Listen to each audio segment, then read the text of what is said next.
Majority মনে করেছেন। ভারতের জনগণ মেজরিটি নয়, আমরা দেখাবো ভারতের জনগণ মেজরিটি। ভারতের জনগণ সবকিছু করতে পারে। ভারতের ডেমোক্রেসি পৃথিবীর শ্রেষ্ঠ ডেমোক্রেসি। সেই ডেমোক্রেসিকে আমরা পায়ে চলিত হবে দেব না ইনশাআল্লাহ। তুমি যা খুশি তাই করবে, আর ভারতের জনগণ মেনে নেবে। আমরা এই দেশকে স্বাধীন করেছি হিন্দু মুসলিম শিখ ইসাই ঐক্যের সাথে। আজকে ওয়াকফের আইনটা এনে বলতে যাচ্ছে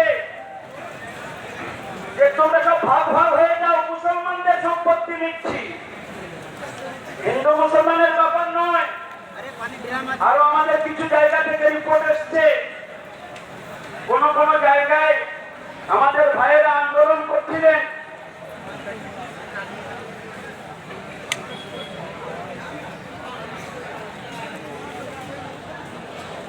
ভাই আমরা আজকে খুবই দুঃখিত যে আমরা এত ছোট্ট জায়গায় ব্যবস্থা করে ফেলেছি।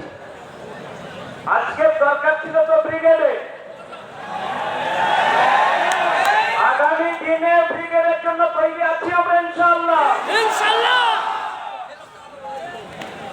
আগামী দিনে যদি আমরা জেল ভরো আন্দোলনের ডাক থেকে শরীর হব আমরা ইনশাআল্লাহ।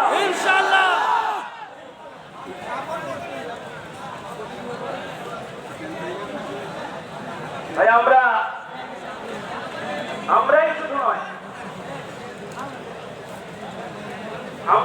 নয়, আমাদের সঙ্গে আমাদের অমুসলিম অর্থাৎ হিন্দু আছে, জৈন আছে, খ্রিস্টান আছে, শিখ ভাইরা আছে, সমস্ত ভাইরা আছেন।